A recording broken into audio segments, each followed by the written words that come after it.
Hello बच्चों, good morning. तो आज बच्चे हम लोग स्टार्ट करने वाले हैं क्वाड्रेटिक इक्वेशन, है ना।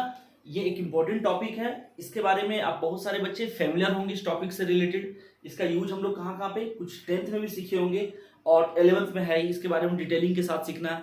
तो बच्चे मैं जो क्वाड्रेटिक इक्वेशन पढ़ा रहा हूँ उसको बहुत बहुत बारीकी से, बहुत एकदम स्टार्टिंग पॉइंट से मैं समझाने वाला हूँ। ठीक है, आपको किसी तरीके से कोई प्रॉब्लम नहीं होगा, बस समझते चले जाइएगा, है ना। तो बच्चे जो क्वाड्रेटिक इक्वेशन है वो आखिर आया कहां से, पहले ये चीज समझिए कि क्वाड्रेटिक इक्वेशन पढ़ना क्यों है हमको, इसका क्या यूज है ना। सबसे पहले ये चीज समझिए। और क्वाड्रेटिक इक्वेशन आया का, उसका ओरिजिन कहां पे है। तो बच्चे पॉलिनोमियल आप पढ़े होंगे, पॉलिनोमियल क्लास बेसिक क्लासेस में 8-9 में पढ़े होंगे पॉलिनोमियल के बारे में कि पॉलिनोमियल क्या होता है, पहले उसके बारे में समझिए।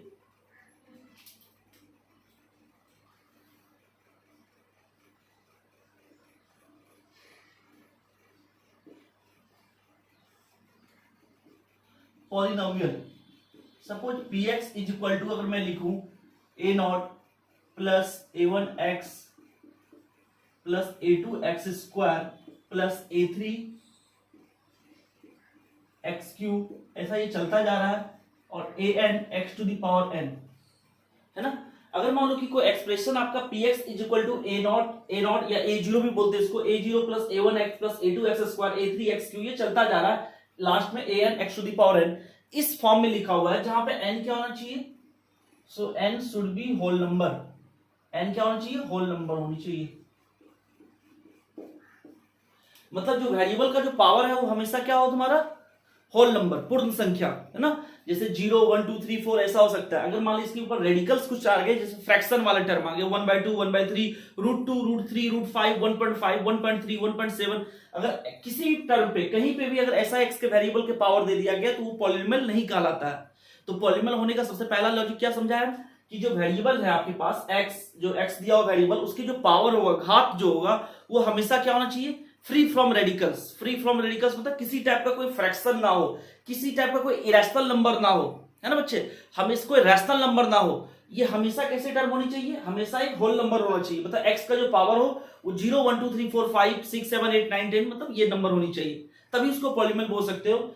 And n should be whole number and a naught a one a two are real coefficient. A naught a two a one a two a three, ये जितने भी कोफिशिएंट हैं, है ना, सभी वेरिएबल के जो भी कोफिशिएंट है वो सारे के सारे रियल नंबर होनी चाहिए। तो ये बच्चे पॉलिनोमियल कहलाएंगे। अच्छा देखो, अभी जस्ट मैं समझाया था, उसको समझिए ध्यान से कि बोले थे पॉलिनोमियल क्या होता है। पॉलिनोमियल बोले a expression in terms of a zero plus A one x plus A two x square a three x cube, इस टर्म में जो दिया वो उसको पॉलिनोमियल बोलते हैं। तो पॉलिनोमियल में अब बोले n should be whole number, तो एन का वैल्यू अगर 1 हो गया, सबसे छोटा होल नंबर क्या होता है तुम्हारा, 0, है ना। The smallest whole number is 0। तो अगर 0 हो गया तो ये कांस्टेंट पॉलिनोमियल कहलाता है। जैसे कि मैं n का वैल्यू यहां पे रखूं और यहां पे नेम दो उसका, तो n का वैल्यू अगर बच्चे 0 रखोगे तो ये कांस्टेंट पॉलिनोमियल कहलाएगा। क्या कहलाएगा, कांस्टेंट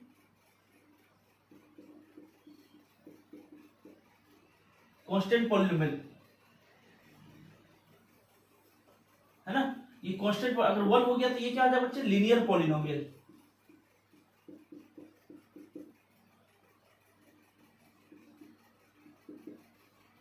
अगर बच्चे यहां पे n का वैल्यू 2 हो गया तो क्या हो जाएगा, क्वाड्रेटिक पॉलिनोमियल।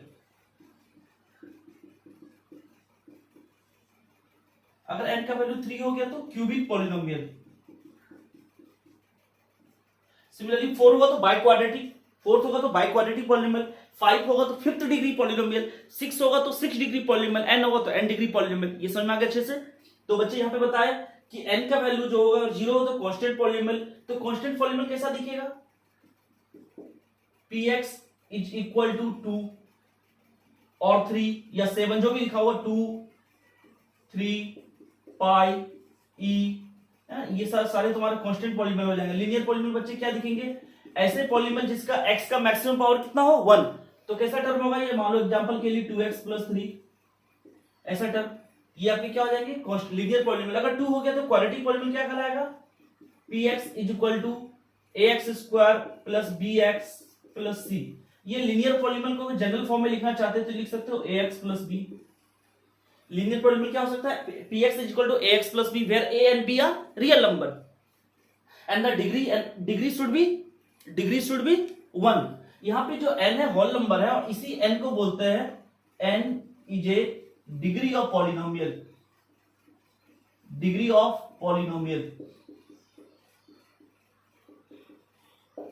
आई थिंक यहां तक समझ में आ गया अच्छे से सबको कि मैं क्या बोला कि px is equal to the quadratic equation. पढ़ाने से पहले मैं जरूर ये बताना चाहता हूं कि उसके आया कहां से, इसका बेसिक क्या है। मैथ्स को बहुत फनी मूड से समझिए और बहुत अप्रोच से समझो, कभी शॉर्टकट यूज नहीं किया कीजिए, क्योंकि मैथ्स में ऐसा कुछ नहीं होता। आपको कॉन्सेप्ट के साथ चलना पड़ेगा, हर वो बारीकी से समझना पड़ेगा, हर वो बेस चीज को समझना पड़ेगा जिससे रिलेटेड ये टर्म आगे बढ़ रहा है। क्योंकि जब 11th क्लास है तो 11th क्लास में कुछ भी कॉन्सेप्ट जो यूज होगा वो कभी भी 12th का नहीं यूज होगा, 9th 10th का यूज होगा, है ना। कभी भी हायर क्लासेस का यूज कॉन्सेप्ट नहीं होता है। तो इसका मतलब जो 11th में जो क्वाड्रेटिक इक्वेशन सीखेंगे उसमें कहीं ना कहीं आपका ये बेसिक अप्रोच समझना पड़ेगा कि पॉलिनोमियल का हायर वर्जन जो आगे जाके करना पड़ता है वो क्या बन जाता है? क्वाड्रेटिक इक्वेशन, क्यूबिक इक्वेशन, है ना, n डिग्री इक्वेशन। तो ये सारे चीज आपका यूज होगा सारे चैप्टर में। फंक्शन में बच्चे पढ़ेंगे इसके बारे में आप, है ना, अलग अलग चैप्टर में पढ़ेंगे इसके बारे में डिटेली। तो बताया मैंने सबसे पहले क्वाड्रेटिक इक्वेशन पढ़ाने से पहले बताया पॉलिनोमियल क्या होता है। सो पॉलिनोमियल इज सिंपली ये expression px is equal to a0 plus a1x plus a2x square plus a3x cube plus dot dot dot anx to the power n। n को क्या बोलेंगे? Degree of polynomial. n को बच्चे क्या बोलेंगे? Degree of polynomial. n हमेशा whole number होना चाहिए। तो देखो एक यहाँ पे इंपॉर्टेंट चीज सीखिए कि n के बारे में क्या बोले। n तुम्हारा जो हो हमेशा होल नंबर क्या होता है? जीरो से स्टार्ट होता है, जीरो से लेकर ऑल काउंटिंग नंबर, मतलब नेचुरल नंबर इंक्लूडिंग जीरो।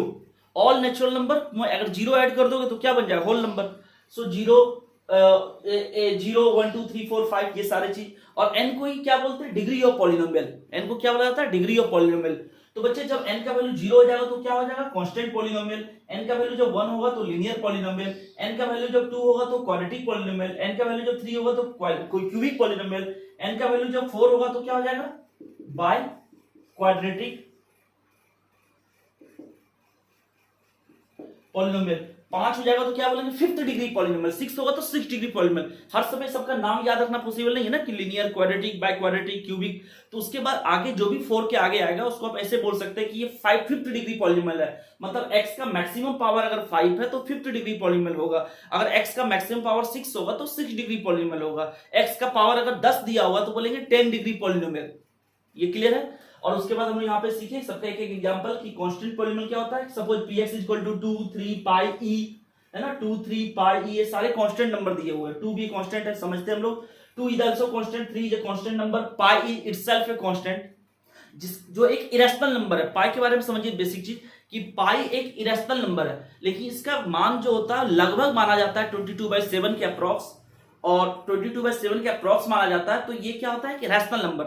लेकिन ये याद रखिएगा, अगर आपसे पूछा जाएगा पाई इज ए रैशनल और इरेशनल, तो क्या बोलेंगे? पाई कैसा नंबर है? पाई ए इरेशनल नंबर, अपरिमेय संख्या पाई, है ना। E is also irrational number. Maths में ये दोनों यूज बहुत ज्यादा होते हैं, पाई और ई। ये लॉग में यूज करेंगे हम लोग, और ये वाला तो पता ही है, सभी चीज का एरिया और वॉल्यूम निकालते हैं। कितने भी मेंस्ट्रुएशन में हर समय ये पाई का यूज करते थे। पाई और ई दोनों कैसे नंबर है? इरेशनल नंबर, है ना। तो अब बोलो सर पाई इरेशनल नंबर 22/7, तो फिर से मैं बोल रहा हूं 22/7 उसके अप्रोक्सीमेट मान आता है कि लगभग मान। क्योंकि इरेशनल नंबर का क्या डिफरेंस होता है? बहुत सारे डिफरेंस होते हैं कि अंडर रूट कोई भी नंबर परफेक्ट स्क्वायर नहीं होनी चाहिए। अगला a term a decimal number which are not terminating not repeating, not terminating and not repeating. इसका वैल्यू जो होता है कुछ ऐसा चलता जाता है, 3.14 आगे कुछ और होगा, मतलब वो चलता जाएगा 7.95342 6873, मतलब ये चलता जाएगा गोज ऑन, है ना। तो ये नंबर आपका इरेशनल नंबर होता है। उसी तरीके से ई का जो मान होता है 2.7 समथिंग कुछ आगे होता है, मुझे नहीं पता। ये भी कौन सा नंबर है? इरेशनल नंबर, है ना। तो बच्चे यहां तक समझ में आ गया। लीनियर पॉलिनोमियल का एक्सप्रेशन क्या होगा? px is equal to ax plus b। Quadratic polynomial का एक्सप्रेशन क्या होगा? px is equal to ax square plus bx plus c। देख रहे हो ना, हायर पावर कितना दिया? 2। यहाँ पे मैक्सिमम पावर कितना दिया? 1। एंड बच्चे क्यूबिक पॉलिनोमियल का अगर एग्जांपल लिखना चाहोगे तो क्या लिख सकते हैं? ax cube bx square plus cx plus d, ऐसा टर्म होगा।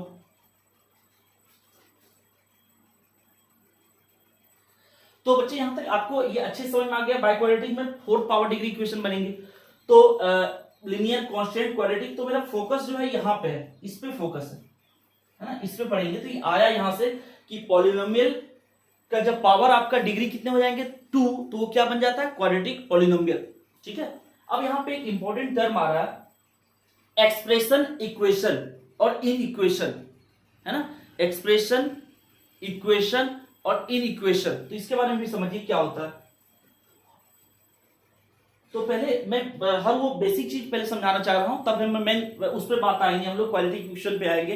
पहले उसके पहले मैं ये सारी चीज को समझाना चाह रहा हूं, जिससे कि आपको हर तरह से कहीं भी कोई प्रॉब्लम ना हो, समझने में बहुत कॉन्सेप्ट क्लियर हो। तो आई थिंक आपको ये पॉलिनोमियल टर्म पूरी अच्छी से समझ में आ गया होगा। आगे देखो, बार बार कंफ्यूजिंग मैथ्स में आते हैं चैप्टर में कि हाँ सर एक्सप्रेशन किसको बोलते हैं, इक्वेशन क्या होता है ना, एक्सप्रेशन, इक्वेशन, इन इक्वेशन, है ना। तो उस सारी चीज को पहले समझते हैं।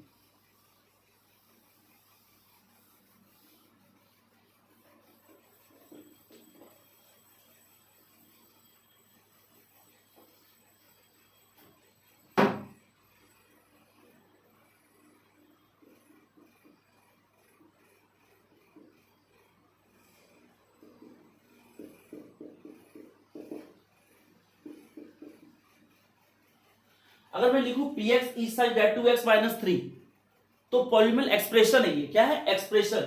और अगर मैं लिखूं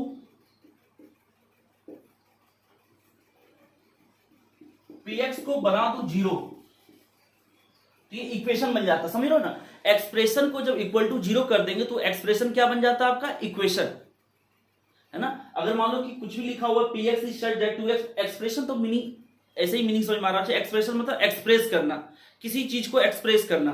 तो 2x माइनस 3 अगर मैं लिखूं px is equal such that 2x square minus 3x plus 7, तो ये क्या है तुम्हारा एक्सप्रेशन, है ना, क्वाड्रेटिक एक्सप्रेशन, ये लीनियर एक्सप्रेशन। लेकिन जब मैं एक्सप्रेशन को इक्वल टू 0 बना देता हूं तो वो एक्सप्रेशन बदल के क्या बन जाता है आपका इक्वेशन। तो याद रखिएगा कि ये जब px को इक्वल टू 0 कर देंगे तो इक्वेशन हो जाएगा। अब एक और बेसिक चीज आ रहा है यहाँ पे कि कभी कभी निकालते हैं रूट्स और कभी कभी निकालते हैं जीरोज। तो यहां पे एक इंपॉर्टेंट पॉइंट लिखिए, zeros are related to polynomial,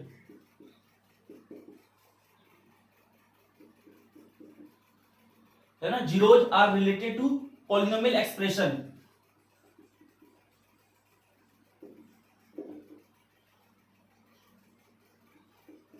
Roots are related to polynomial equation। ये बहुत इंपॉर्टेंट टर्म में समझाया जा रहा हूं, उसको आप क्लियर समझिए कि एक्सप्रेशन पॉलिनोमियल में बात करें तो उसमें जीरोज होता है। क्या होता है जीरोज, जैसे याद कीजिए 9th 10th क्लास में पढ़े होंगे कि चेक x इक्वल टू 1/2, ऐसा क्वेश्चन पढ़े होंगे ना, इस तरीका से क्वेश्चन कि px is equal to 2x minus 3, बोलेगा क्या x का वैल्यू 3/2 इसके जीरोज है, ऐसे क्वेश्चन आते होंगे। याद कीजिए थोड़ा सा कि px is equal to 2x minus 3 लिखा हुआ, पूछा जाता कि x is equal to 3/2 is zeros of this expression, this polynomial और नॉट। तो पुट करते x का वैल्यू यहाँ पे रख के देखते 3/2, अगर रखोगे यहाँ पे तो 2 इंटू 3/2 माइनस 3, 2 2 कट जाएगा, 3 माइनस 3 0। तो इसका मतलब क्या हो गया, ये इसका मतलब ये इसका जीरोज है। तो जीरोज हमेशा किसका होता है पॉलिनोमियल का, जीरोज हमेशा किसका होगा, याद रखिए जीरोज किसका होगा हमेशा पॉलिनोमियल का, और रूट्स किसका होता है इक्वेशन का। समझ में आ गया अच्छे से कि roots always related to equation and zeros are related to polynomial expression. तो ये आपको क्लियर होगा, जो रूट्स जीरो जो होता है पॉलिनोमियल एक्सप्रेशन से रिलेटेड होगा, रूट्स आपके पॉलिनोमियल इक्वेशन से रिलेटेड होंगे। तो एक्सप्रेशन और इक्वेशन आपको क्लियर है अच्छे से, ठीक। अब बच्चे हम लोग आते हैं इनइक्वेशन, ये इसको बोलते हैं इनइक्वालिटी।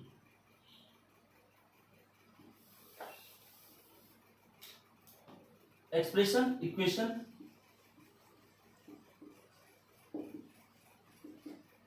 इनइक्वेशन। अगर आपका इस टाइप का टर्म लिखा हुआ है 2x minus 3 is greater than 0, 3x square is less than 0, 7x minus 5 is less than equal to 0, या फिर आपका लिखा हुआ 2x square minus 6x plus 1 is less than 0। अगर ऐसे टर्म दिए हुए हैं, अगर ऐसे टर्म दिए हो greater than 0, less than 0, greater than equal to 0, less than equal to 0, तो इसको बोलते हैं इनइक्वालिटी। क्या बोलते हैं इसको, इनइक्वालिटी या इनइक्वेशन, है ना।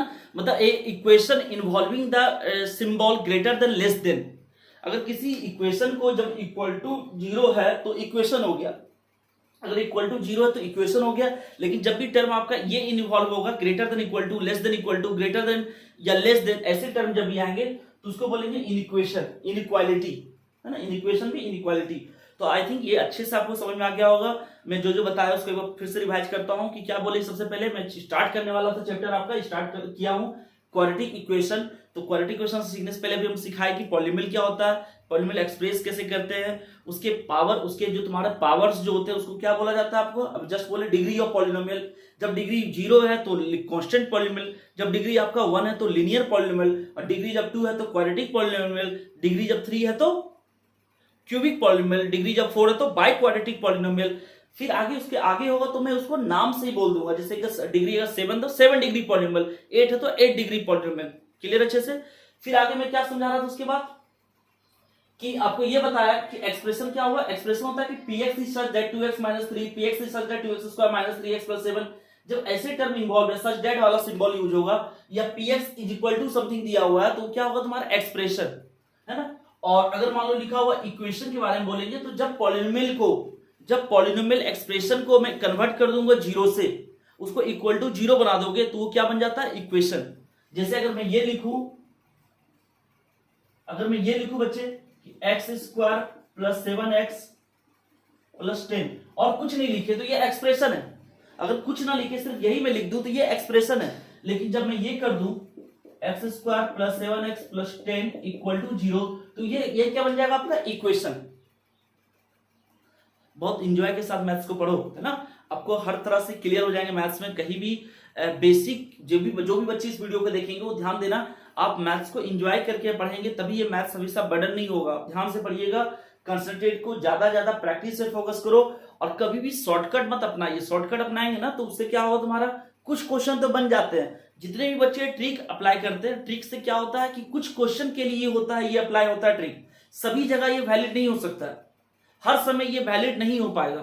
तो ट्रिक जब भी आप अप्लाई करते हैं तो उसमें कुछ ना कुछ टर्म एंड कंडीशन होता है। जैसे किसी चीज का छूट मिलता है हमको तो लिखा रहता है ना नीचे TNC, टर्म एंड कंडीशन, वही चीज यहाँ पे है कि ट्रिक्स जब भी याद रखेंगे तो ट्रिक्स हमेशा ये लिखा रहेगा, ये होगा तभी ये ट्रिक अप्लाई होगा।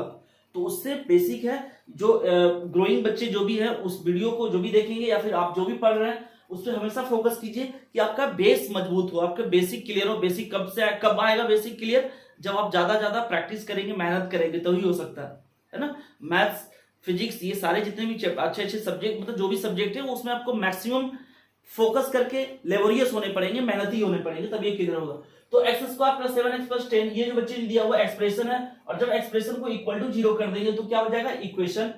ठीक है, तो आई थिंक ये समझ में आ गया होगा एक्सप्रेशन, इक्वेशन, जीरोज ऑफ कैसे निकालते हैं। जीरोज होता है पॉलिनोमियल का, रूट्स होता है इक्वेशन का। इन इक्वेशन में समझा दिया कि इन इक्वेशन जब भी equation involving the sign greater than, less than, greater than equal to, less than equal to, ये सारे सिंबल यूज होते हैं तो वो इन इक्वेशन कहलाता है ना। अब हम लोग इसके बाद आगे जो बेसिक आते हैं, ये अब आते हैं हम लोग इक्वेशन। अब ध्यान से देखिए, सेम बात को मैं फिर से रिपीट कर रहा हूं कि क्वाड्रेटिक जब आपका लीनियर एक्सप्रेशन है उसको 0 कर दो तो लीनियर इक्वेशन बन जाएगा। जब आपका क्वाड्रेटिक पॉलिनोमियल है उस क्वाड्रेटिक पॉलिनोमियल को 0 से इक्वल कर दोगे तो क्या बन जाएगा, क्वाड्रेटिक इक्वेशन बन जाएगा। उसी तरीका से जब क्यूबिक पॉलिनोमियल दिया हुआ उस क्यूबिक पॉलिनोमियल को 0 से इक्वल कर देंगे तो क्या बन जाएगा आपका क्यूबिक इक्वेशन,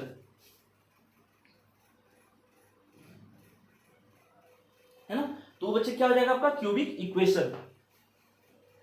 तो चलिए हम लोग आते हैं अब जो टॉपिक लिखे थे, यहां तक फ्लैशबैक था, पीछे हम लोग जाके देखे थे सब कुछ किया, क्या क्या कहां से ये लिए, कहां से आया। अब मेन मुद्दे पे आते हैं हम लोग, अब मेन चीज पे सीखते हैं कि क्वाड्रेटिक इक्वेशन के बारे में सीखते हैं।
तो क्वाड्रेटिक पॉलिनोमियल क्या बोले थे कि px is equal to ax square plus bx plus c is a quadratic polynomial and when quadratic polynomial equal to 0, जब क्वाड्रेटिक पॉलिनोमियल को 0 से इक्वल कर दोगे तो क्या बन जाएगा आपका quadratic equation. So ax square plus bx plus c is equal to 0 is a quadratic equation. तो बच्चे ध्यान दीजिए कि ये क्वाड्रेटिक इक्वेशन है। अब इसके बारे में इंफॉर्मेशन कर देते हैं, क्या क्या लिख सकते हैं यहाँ पे, a b c are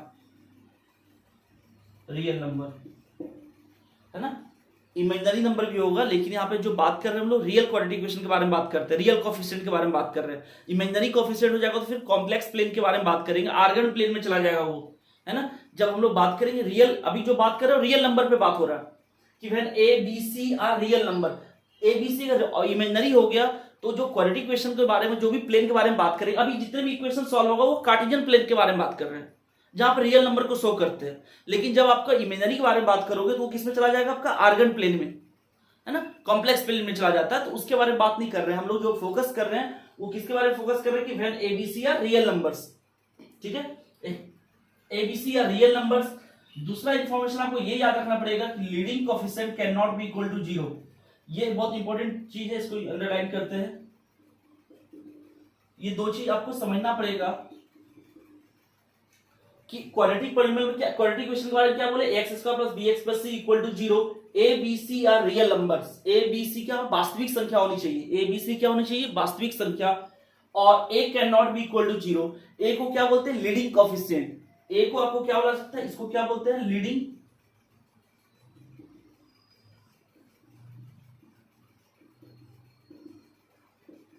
a को बच्चे बोलेंगे लीडिंग कोएफिशिएंट। और सिंपलेस्ट बात है, एक्स स्क्वायर के जो कोएफिशिएंट को a है, x के जो कोएफिशिएंट उसको b, और c क्या है आपका कांस्टेंट टर्म। तो ये क्लियर है यहाँ पे।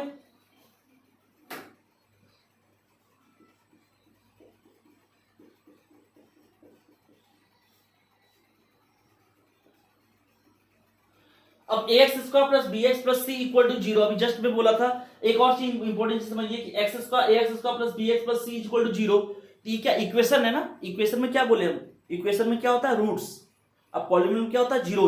तो ax square plus bx plus c equal to 0, so alpha और बीटा को मैं मान लिया roots of that equation, ax square plus bx plus c equal to 0 जो दिया हुआ उसके दो रूट्स मान लिए, एक अल्फा और बीटा। बोलो सर दूसरा चीज क्यों नहीं माने, तो जनरली यही सारे बुक में ये दिया हुआ अल्फा बीटा, आप यहाँ पे एक्स वाई की जगह पे आप पी क्यू भी मान लो, कोई प्रॉब्लम नहीं है, लेकिन ये कन्वेनियंट है, हर एक बुक में शुरू से आप पढ़ते आ रहे हैं तो ये माना जा रहा है कि अल्फा बीटा लेकर चलते हैं, है ना, सारे बुक यही फॉलो कर रहा है तो अल्फा बीटा लेकर चल रहे हैं। So x square plus b x plus c equal to 0 के दो रूट्स मान लिए अल्फा और बीटा। अब यहाँ पे एक रिलेशन लाना चाहते हैं हम लोग, एक रिलेशन यहाँ पे लाएंगे, क्या रिलेशन लाएंगे कि जब दो रूट्स के समेशन का कोई रिलेशन होता है कोएफिशिएंट के साथ, मैं यहाँ पे ये रिलेशन लाऊंगा कि अल्फा प्लस बीटा बराबर समथिंग, और अल्फा इंटू बीटा ये कहां से आता है इसके बारे में समझिए कि कैसे आ रहा है ये। तो बच्चे यहाँ पे देखो ax square plus bx plus c is equal to 0, a से अगर डिवाइड कर दोगे तो x square plus b by ax plus c by a equal to 0। अच्छा इक्वल टू 0, इसके दो रूट्स होंगे अल्फा बीटा, इसके दो रूट्स क्या क्या है अल्फा है और बीटा है, तो आप इसको ये भी तो लिख सकते हो ना कि x square plus b by ax plus c by a is equal to x minus alpha x minus beta. जब इसके रूट्स अल्फा और बीटा है तो इस इक्वेशन को आप ये भी तो लिख सकते हो ना x minus alpha x minus beta. अब दोनों को कंपेयरिंग अगर करते हैं हम लोग, x square plus b by ax plus c by a is equal to x square minus alpha plus beta into x आएगा प्लस अल्फा बीटा।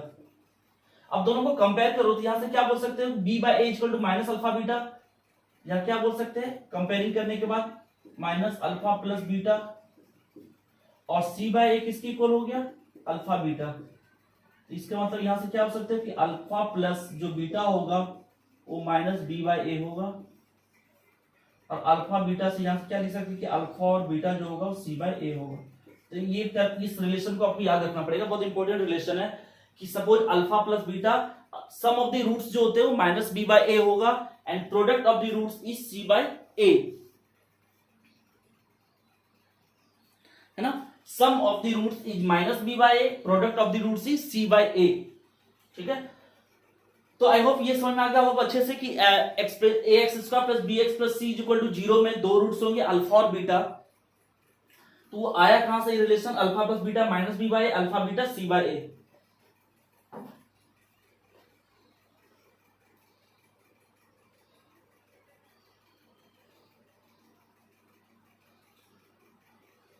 तो बच्चे इसके बाद देखो इसको मैं इरेज कर रहा हूं।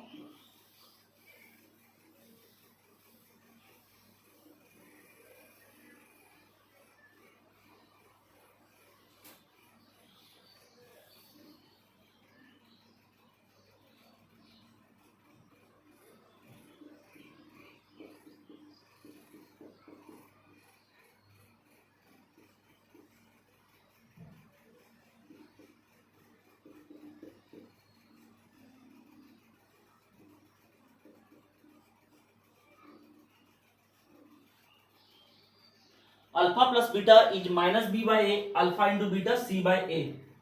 ठीक है, ये आपको इसको बोलते हैं सम ऑफ द रूट्स।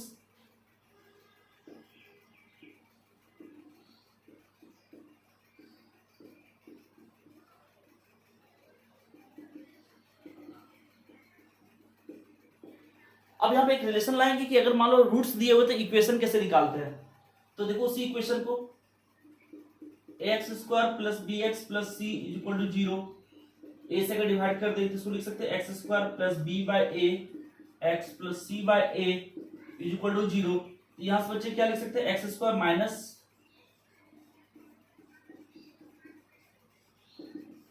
और माइनस बी बाय ए को क्या लिख सकते हैं बताओ, अल्फा प्लस बीटा, और सी बाय ए को अल्फा इंटू बीटा। तो इसको आप लिख सकते हैं एक्स स्क्वायर माइनस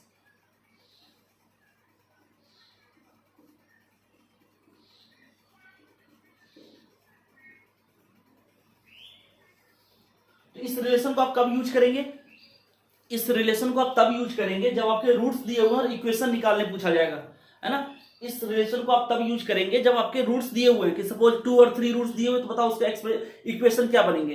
तो आप वहां पे ये यूज कर सकते हैं।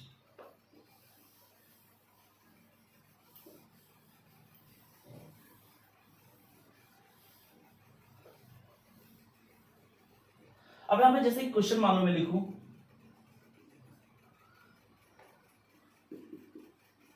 find quadratic equation having roots 2 and minus 3।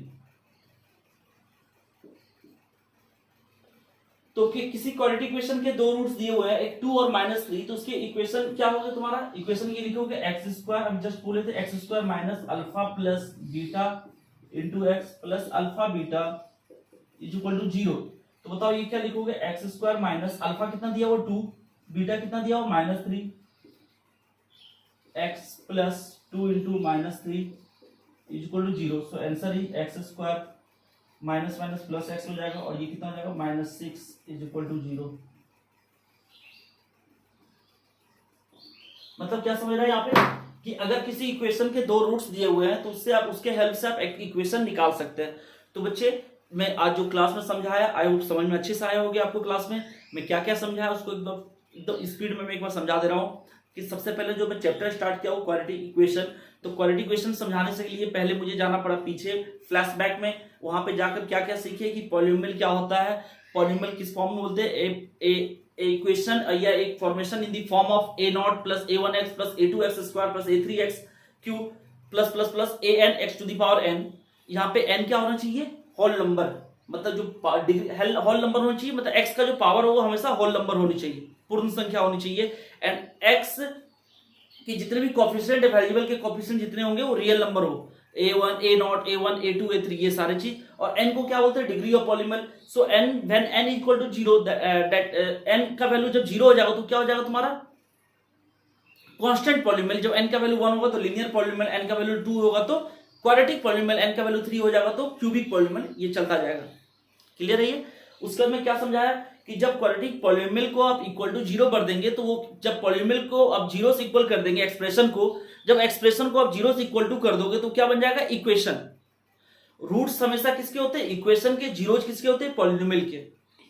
फिर क्या बोला कि क्वाड्रेटिक पॉलीनोमियल क्या होता है, px is equal to ax square plus bx plus c where a b c are real coefficient, real numbers and When quadratic polynomial becomes zero, that becomes quadratic equation. मतलब जब px equal to ax square plus bx plus c equal to 0 कर दोगे तो क्या बन जाएगा आपका quadratic equation.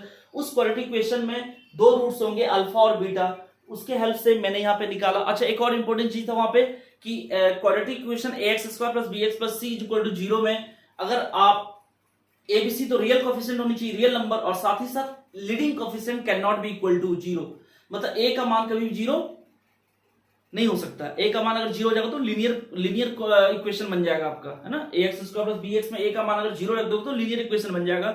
So a can not be equal to 0, मतलब leading coefficient can not be equal to 0, और एबीसी आपको क्या होना चाहिए, रियल नंबर।